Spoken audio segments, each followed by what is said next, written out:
आप देख रहे हैं बेनिफिट टीवी। नमस्कार, मैं रविंद्र कुमार और आप देख रहे हैं बेनिफिट टीवी न्यूज़। आज हम आए हुए हैं अरुण कुमार कुशवाहा जी के पास, जो कि संविधान विशेषज्ञ एडवोकेट पटना हाई कोर्ट में हैं। और इनसे सवाल है मेरा कि जबकि हर जगह आरक्षण मिला हुआ है, तो लगातार ये मांग कर रहे हैं कि सुप्रीम कोर्ट और हाई कोर्ट में भी आरक्षण मिला जाए। आखिर क्यों ऐसी मांग है आपकी? क्या वजह है जो आप सुप्रीम कोर्ट और हाई कोर्ट में आरक्षण की मांग कर रहे हैं सर? देखिए, इस देश में लोकतंत्र है। लोकतंत्र का मतलब होता है जनता का राज, जनता के द्वारा और जनता के लिए। और जनता ने जो प्रतिनिधि चुन के भेजा है वो पार्लियामेंट में बैठे हुए लोग हैं। और पार्लियामेंट के लोगों को ये जिम्मेवारी है कि भारत के संविधान में जो वादा किया गया है कि हम देश के नागरिकों को सामाजिक न्याय देंगे, आर्थिक न्याय देंगे, राजनीतिक न्याय देंगे, फौजदारी न्याय देंगे, सभी प्रकार का न्याय देंगे। ये प्रियम्बल में है, भारत के संविधान में ये वादा किया गया है देश के नागरिकों से। तो जब भारत के संविधान ही कहता है कि सभी को न्याय बराबर मिलना चाहिए, तो ये देश का सुप्रीम कोर्ट और हाई कोर्ट जो है वो न्याय क्यों नहीं करेगा? क्यों नहीं वैकेंसी निकालेगा सुप्रीम कोर्ट हाई कोर्ट के जजों का? क्यों नहीं देश भर के सारे लोग, सारे अधिवक्ता जो शेड्यूल कास्ट के हैं, शेड्यूल ट्राइब के हैं, मोस्ट बैकवर्ड क्लास के हैं, ओबीसी के हैं, माइनॉरिटी समाज के हैं, सामान्य वर्ग के हैं या ईडब्ल्यूएस समाज के लोग हैं, सारे लोगों को कंपटीशन में बैठाओ और जिस तरह से आईएएस, आईपीएस, आईएफएस सबका जो है प्रिलिमिनरी टेस्ट होता है, मेन टेस्ट होता है, इंटरव्यू होता है, मेडिकल टेस्ट होता है, तब जा कर के कहीं पर एक आईएएस, आईपीएस और फॉरेन सर्विस के लोगों की बहाली होती है। और ये सुप्रीम कोर्ट और हाई कोर्ट का न्यायाधीश, जिसको इतना पावर दिया गया है कि वो किसी को फांसी दे सकता है, किसी को फांसी से उतार सकता है, सरकार को कोई निर्देश दे सकता है, और वहाँ पर संविधान ही लागू नहीं है। कभी आपने सुना है? मैं पूरे देश के 135-40 करोड़ जनता से ये सवाल कर रहा हूँ, आपने कभी देखा है कि सुप्रीम कोर्ट और हाई कोर्ट के जजों की सीट जब खाली होती है तो कभी वैकेंसी निकला हुआ हो? निकलता ही नहीं है। इन लोगों ने, जो सुप्रीम कोर्ट में जो माननीय न्यायाधीशगण हैं, इन लोगों ने भारत के संविधान का जो मूल आत्मा है कि sufficient opportunity should be provided to each and every citizen, equal opportunity in public job, तो ये क्या है? सरकार से ही वेतन लेते हैं सुप्रीम कोर्ट और हाई कोर्ट के न्यायाधीश लोग। तो सुप्रीम कोर्ट और हाई कोर्ट भी संविधान के भाषा में आर्टिकल 12 के अनुसार ये स्टेट के परिभाषा में आ जाएंगे, क्योंकि इनको भी पैसा सरकार से ही सैलरी मिलती है।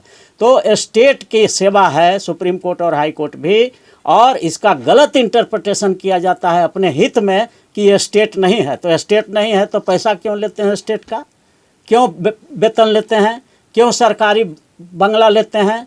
क्यों सरकार का बनाया हुआ हाई कोर्ट में आप काम करते हैं? सुप्रीम कोर्ट सरकार का बनाया हुआ है, बिल्डिंग सरकार की बनाई हुई है। तो ये भी ये इंटेलेक्चुअल कहिए कि ये इंटरप्रिटेशन गलत करते हैं। इसलिए हम लोग मांग कर रहे हैं कि जब तक सुप्रीम कोर्ट और हाई कोर्ट में SC, ST, most backward class और माइनॉरिटी समाज के लोगों के लिए उनके जनसंख्या के अनुसार 90% नहीं आरक्षण होगा, तब तक इनको न तो सामाजिक न्याय मिलेगा, न आर्थिक न्याय मिलेगा, न राजनीतिक न्याय मिलेगा, न फौजदारी न्याय मिलेगा, किसी भी तरह का न्याय नहीं मिलेगा। क्योंकि आज के दिन में सुप्रीम कोर्ट और हाई कोर्ट में 97% न्यायाधीश सिर्फ और सिर्फ एक ही वर्ग के हैं, वो हैं सामान्य वर्ग के, या चलती फिरती भाषा में कहें तो उच्च जाति वर्ग के न्यायाधीश बने हुए हैं। तो इसलिए अगर भारत में कहीं सबसे ज़्यादा आरक्षण की ज़रूरत है, हवा और पानी से भी ज़्यादा अगर ज़रूरत है भारत में, तो सुप्रीम कोर्ट और हाई कोर्ट में आज आरक्षण की ज़रूरत है। क्योंकि जितने फैसले आ रहे हैं सुप्रीम कोर्ट हाई कोर्ट के, वो सब के सब अधिकांश फैसले आरक्षण विरोधी समाज के लोग जो हैं आरक्षण के विरोध में फैसले दे रहे हैं। इसलिए हम मांग करते हैं भारत के राष्ट्रपति से, प्रधानमंत्री से मांग करते हैं, सारे सांसदों से, SC ST OBC माइनॉरिटी सांसदों से मांग करते हैं, मुख्यमंत्रियों से मांग करते हैं, गवर्नर से मांग करते हैं, देश के जनता से मांग करते हैं कि सुप्रीम कोर्ट हाई कोर्ट में आरक्षण के लिए आवाज़ उठाएं। और जब तक सुप्रीम कोर्ट और हाई कोर्ट में आरक्षण नहीं लागू होता है तब तक दो काम करें। एक तो आरक्षण विरोधी वकीलों के यहाँ अपना मुकदमा ले जाना बंद करें, उनका सार्वजनिक बहिष्कार करें। जिस प्रकार से महात्मा गांधी ने असहयोग आंदोलन चलाया था अंग्रेज़ों के खिलाफ कि अगर तुम हमें आज़ादी नहीं दोगे तो हम तुमको टैक्स किसी तरह का नहीं देंगे, तो हमारा ही मुकदमा है। 97% मुद्दई मुदाले हमारा ही है। वही लोग पेमेंट करता है, कोर्ट फी देता है, पैसा देता है, वकील को फीस देता है, और फिर इसको जज नहीं बनने दिया जाता है। तो ये देश में अगर संविधान का कहीं सबसे ज़्यादा उल्लंघन हो रहा है तो वो सुप्रीम कोर्ट और हाई कोर्ट के जजों की बहाली में हो रहा है। यहाँ लोकतंत्र है ही नहीं, यहाँ किसी को मौका ही नहीं दिया जाता है। एक कॉलेजियम बना दिया गया, कॉलेजियम माने एक जज का कमेटी, वही सिलेक्शन करके अपना भाई का, भतीजा का, चाचा का, दामाद का, जितना रिलेशन है 250 से 300 परिवार है भारत में, उसी का सब सुप्रीम कोर्ट और हाई कोर्ट में जज बनता है।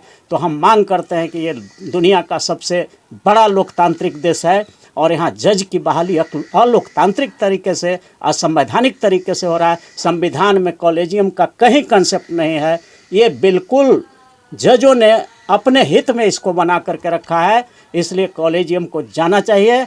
और सुप्रीम कोर्ट, हाई कोर्ट जजेज अपॉइंटमेंट रिजर्वेशन बिल जिसको हमने ड्राफ्ट किया है, उस बिल को पारित कराने के लिए पूरे देश में आंदोलन चलेगा। और जब तक ये बिल पारित नहीं होता है तब तक आरक्षण विरोधी वकीलों का पूरे देश में SC ST MBC OBC और माइनॉरिटी समाज के लोग बहिष्कार करें। जब उनको केस ही नहीं मिलेगा तो अच्छा वकील ही नहीं बनेंगे, तो फिर आप जानते हैं कि वकील ही जज बनता है। तो जब वो वकीलें नहीं बढ़िया बन पाएंगे तो जज कहाँ बनेंगे, तो अपने आप भी उनको न्यायपालिका से छोड़ करके भाग जाना पड़ेगा। तो ये क्रांति हम लोग करने जा रहे हैं और हो रहा है, इस देश में परिवर्तन हो रहा है, इसलिए आरक्षण जरूरी है। चलिए, बहुत बहुत धन्यवाद सर, आपने बहुत अच्छी बातें बताई और क्यों आरक्षण चाहिए सुप्रीम कोर्ट और हाई कोर्ट में, हमें जनता को भी समझना चाहिए। बहुत बहुत धन्यवाद सर। आप देख रहे हैं बेनिफिट टीवी।